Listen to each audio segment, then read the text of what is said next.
Yeah, here, right here, let's go. Come on, let's do it. Wingy, this wingy, yeah. Not IFL TV. You're a subby for IFL TV. Yeah. He's at it anyway. I just got something shoved in my goal. It was a peanut M&M. You'll have to do a review on that. Go on. How you do on your burgers and that? Great then, by the way. Thank you. Wingy Boxing, IFL TV, in association with MTK Global.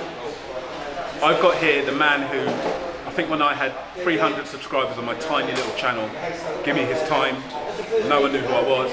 Even recently, give me his time. So massive respect.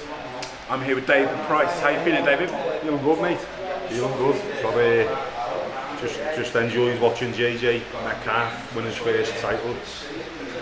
I'm going to do the radio work for the big fella's fight in a minute, Tyson's fight. But yeah, I'm fine. I'm enjoying being back at the shows and big time boxing back up here, innit? Talk to me about James Metcalf's performance. How did you feel about that? I thought he boxed really well against a good, tough, durable opponent who came to fight as well. I know JJ and I know his dad, Shane Early, perfectionists, you know, and they're like, oh, yeah, he didn't look happy, yeah. So watch it back and you'll be happy, because I watched it in a bit of a more relaxed state than the corner, Joe and John and Jimmy. You know, I was ringside watching it, but I went in the corner and I got to enjoy it a bit more, and I was watching the replays on TV in front of me, and he's gonna, if he isn't happy with it, then there's something wrong. Like, I thought he boxed really well, and it was a well-schooled, mature performance.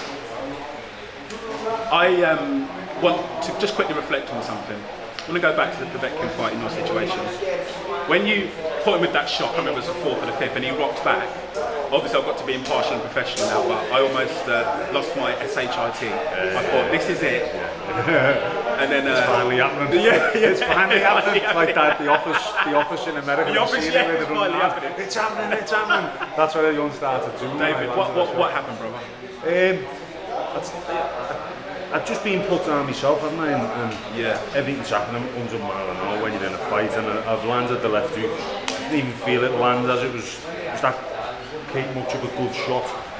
They're the ones you don't really feel landed. It's landed, and all of a sudden he's staggering across the ring, and you know, I kind of thought I'll creep in and go again, and the ref gave him a count because the ropes kept him up. But yeah, you know, I've had different people say different things. Oh, the ref should have let him just let you run in and just give it to him, which yeah, I wish he did. That would have been done. Yeah, or if he'd have even stumbled forward a little bit, I'd have had a free shot on the back of his head anyway. I've also had people saying that I hesitated and I didn't run across the ring quick enough, but that isn't the case. You know, don't get me wrong. I wish I would have ran across, charged it across the ring, but when things are happening that quickly, and bear in mind I'd just been hurt myself, having to be a little bit more calculated, and you know, just how it fell for me. But close but no cigar. If you didn't perform how you did in that fight, would you have returned? Yeah. If I wouldn't have boxed well in it and just got battered, I'd attacked it. But I feel like I turned the corner as far as my performance was concerned, and my mentality going into the fight was concerned. I felt really good going in there, enjoyed it. I even getting knocked out, it didn't bother me. I don't care. You know, I walk around my head all day. Part of boxing, and if you can't accept that it can happen, and you can't accept it when it does happen to you, then you have got to question why you're doing it, because it's a real possibility, especially at my weight.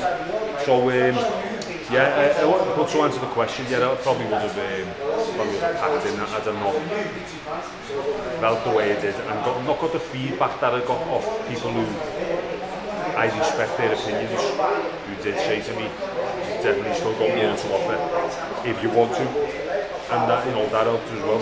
Because one of my concerns was, what if he puts it on you and then you close up on the ropes? But it was a different, your whole approach was different. You were going for it, wasn't you? You really I was there to win. You know, look, I got off the ring after it and I said to Joe Mack, who's training me with Joe, I said, I should have just kept my hands up for 12 rounds, because I couldn't hear me. First couple of rounds, I was like, this fella's not going to be here to hear me.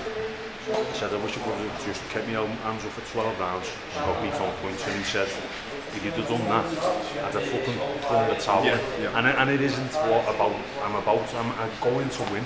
I'm not there. I've got ambition still to win. I'd never do that. I'd rather go out on my shield, type of thing. So, but going back to saying he couldn't aim, he obviously did, and the reason he did is because he's such an accurate puncher.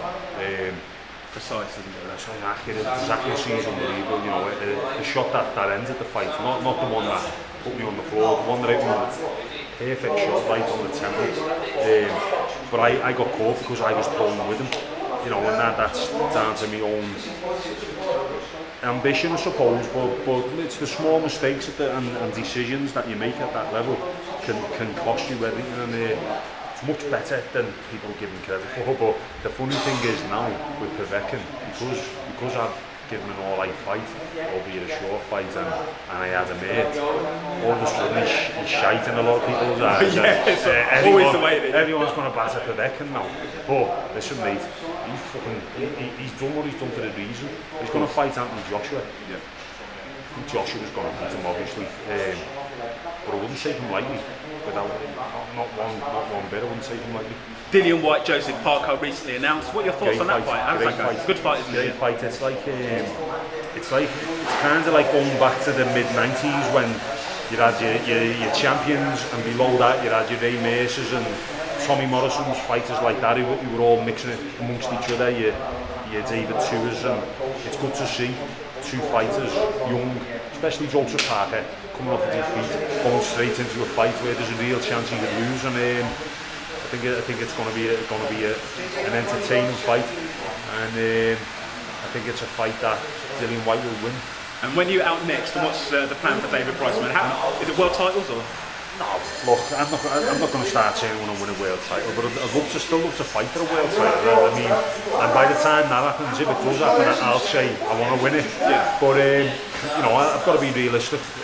My next fight's on the NCK show, July 27th in Bolton. We're just going to work out an opponent now, and other than that, we'll just see what, you know, where the win takes us. Wicked. Right, I know you've got work to do, David, so I'll leave you to it. I'll grab you for the podcast, hopefully again for a catch up when we do it all again on the David Price show. The journey continues. The journey continues. Thanks for speaking to Wingy Boxing IFL TV. Thanks, much mate. appreciated, man. Cheers.